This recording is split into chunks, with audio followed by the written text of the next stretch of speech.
Turabaha ikaze muri kino kiganiro c'amakuru aho tubabwira amakuru avugwa mu mpande zine z'isi. Turabahaye ikaze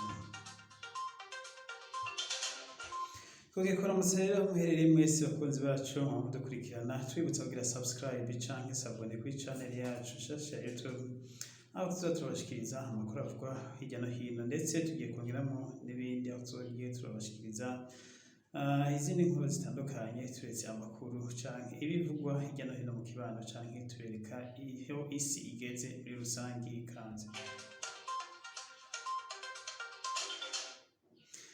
twongera kubaha ikaze. Amakuru y'uno musi tuyahereye mu Burusiya, aho Uburusiya ku munsi wa 36 buteye igihugu ca Ukraine. Intambara zongeye zirabandanya kuno munsi, aho Uburusiya bwibanze ku gufata agace ka Donbas region, aho bivuga ko ubu hariho intambara ziriko zirabera, niho intambara ziriko zirabera muri kano gace. Ibindi bice byose by'igihugu ca Ukraine ntibikiri priority ku Burusiya. Biboneka ko Uburusiya bushaka kano gace cane cane kagizwe n'intara ya Mariupol, ndetse kakaba kagizwe n'igice ca Luhansk na Donetsk biza vyatangaje kwivana ku gihugu ca Ukraine. Iki gice rero intambara ziriko zirabera muri ntara ya Mariupol, aho iyi ntara yasizikajwe n'izi ntambara cane gose, mu gihe bitari bwamenyekane neza intumbero y'Uburusiya.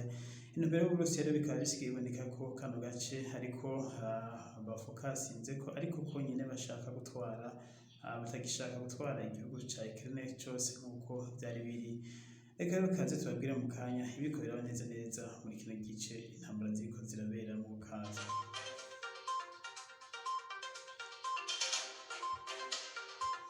Iki gicero ca Mariupol canke kano karere ka Donbas region intambara zibanzemwo ni igice c'ubutunzi cane gose igihugu ca Ukraine, ndetse no ku gihugu c'Uburusiya, kuko iki gice nico kirimo ikivuko gikuru Uburusiya bukoresha, ndetse n'igihugu ca Ukraine gisanzwe gikoresha.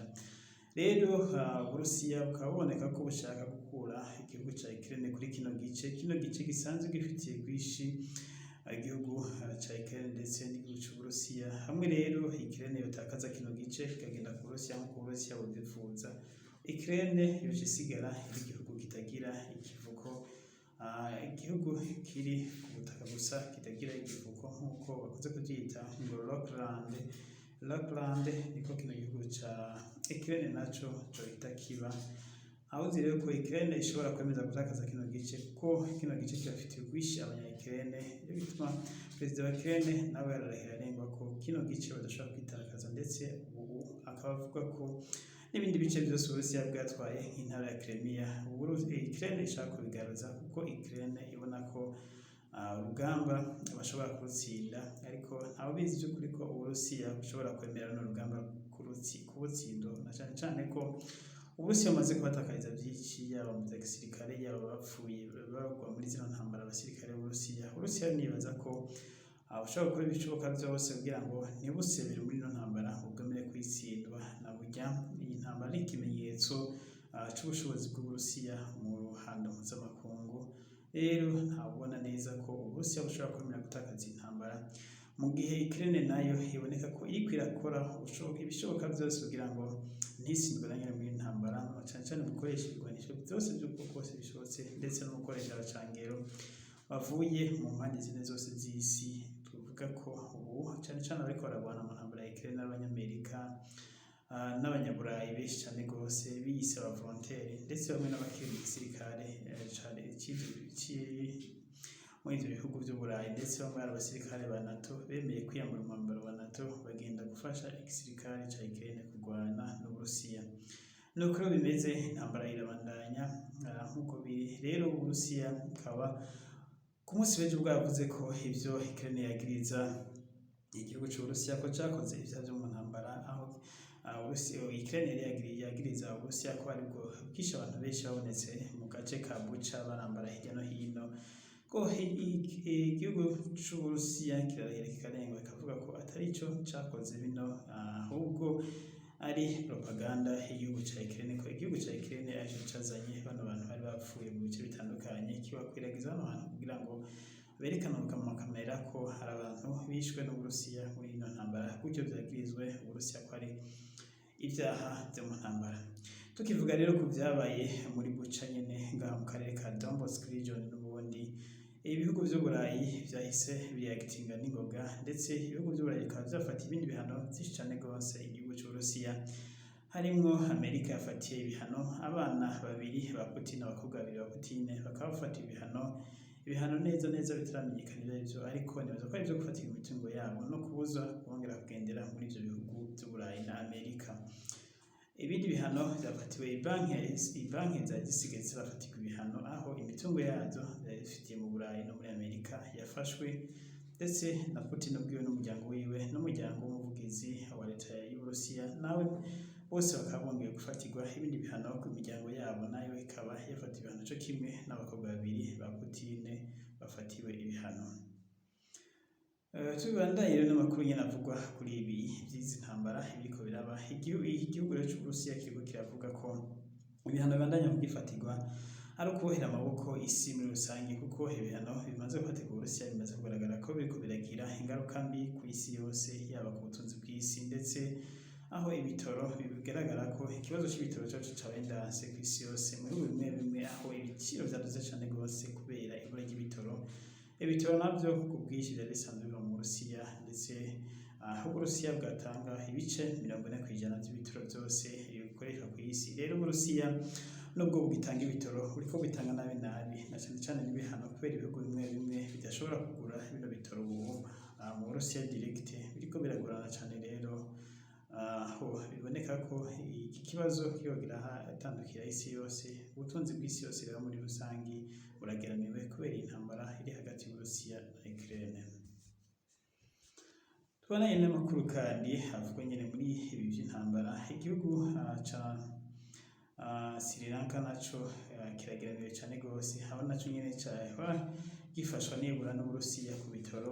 Igihugu kiri mu bibazo bikomeye cyane rwose n'igihugu ca Sri Lanka, abantu bari mu myamamazo mu myiyerekano biyamiriza leta kubera bamwe bariko bicwa n'inzara kubera ubukene bw'ibikoresho by'ibanze, ndetse na cyane bikomoka ku bitoro, aho kwiyunguruza aho bisigaye ari ikibazo cyane rwose mu gihugu ca Sri Lanka. Ndetse abantu bakaba baguma mu myiyerekano bavuga ko minisitiri wa mbere atanga imihoho kugira ngo barabe nibura ko hoza minisitiri mushasha, ibintu bikaja mu buryo, mu gihe ibintu bibandanije uko biri ntakabuza abantu barapfa kubera leta iriko irakoresha inguvu nyinshi mu kwirukana bano bantu bari mu myiyerekano, aho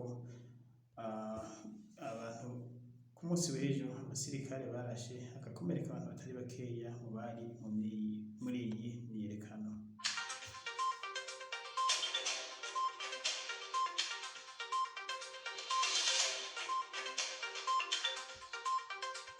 Tubandanye n'aya makuru rero havugwa hirya no hino ku isi. Mu gihugu ca Israeli, umushikiranganji wa mbere, minisitiri wa mbere Benito aragiramiwe cyane rwose no kuva ku butegetsi nawe, mu gihe yari yashinze leta afatikanije n'indi migambwe, ibyo bita coalition.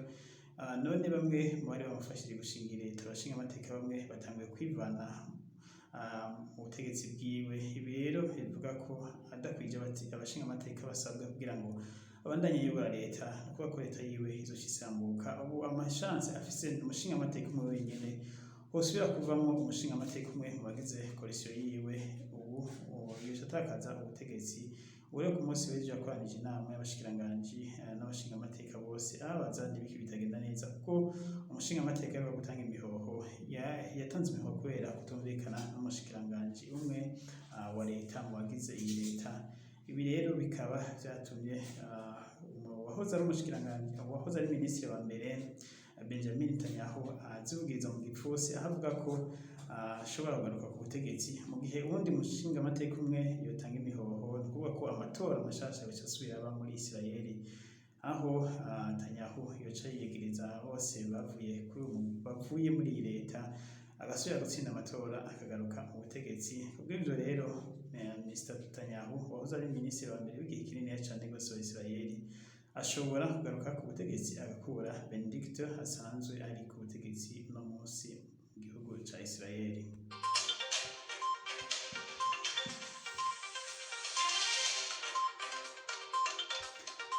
Reka amakuru tuyasozere mu bihugu muri Afurika, tuyasozere mu bihugu muri Kenya. Muri Kenya hagiye kuba amatora azoba itariki 9 z'ukwezi k'umunani.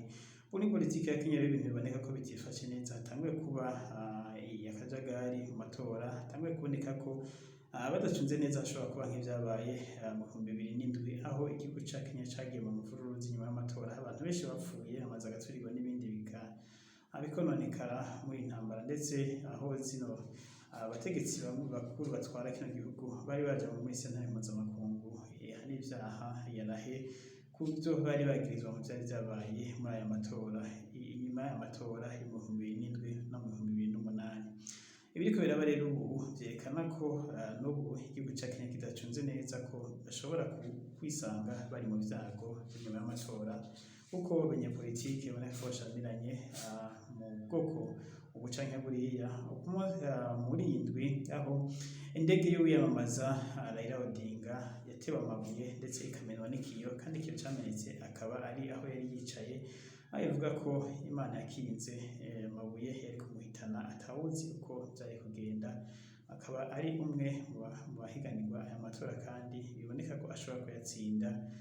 Ku munsi w'ijoro kandi ibindi vyabaye muri Kenya, hariho uwundi umwe mu biyamamaza yarashwe amasasu menshi cyane rwose n'abantu bataramenyekana, aho ni mu ntara ya Mombasa aho bita Lamu, niho yarasiwe nawe yariko ariyamamaza. Rero akaba yarashwe n'abantu bamutegereye avuye mu myamamazo, aho yarashwe bivuga ko yarashwe amasasu ashika 24 yose. Imana ikaba yarakinze nubwo amasasu menshi yamufashe akamuheramwo, atarapfa akiri mu bitaro, akaba ariko aravurwa. Uwo rero n'umwe nawe nyene mu batavuga rumwe na leta, asanzwe yiyamamaza ndetse arwanya imigambi ya leta muri kano karere, aho yagiriza leta ko leta yagurishije ubutunzi bw'intara ya Mombasa ikabuha umuryango umwe nawo bavuga bagiriza umuryango usanzwe uri ku butegetsi nyene, umuryango wa Uhuru Kenyatta, aho bavuga ko ikivuko ca Mombasa ari usa no kwacigaruriye. Uriho mu nyepolitike, akaba ari mu banyepolitike bakaze cane gose, basa naho batemeranya na leta ihari. Rero bamwe bakavuga ko vyoba ari vyazize ko yoba ari abakozi ba leta batumwe na leta, bakaba aribo bamurashe azira kutumva kumwe ibintu n'umukuru w'igihugu ndetse n'umuryango usanzwe uri ku butegetsi, aribo famiye ya Perezida Uhuru Kenyatta yo muri Kenya. Naho rero turangije amakuru, twibutsa kugira subscribe kuri channel yacu. Izo niyo ntererano nkuru zamuduhaye. Murakoze, Imana ibahe umugisha, adukurikirana mwese, mugire aho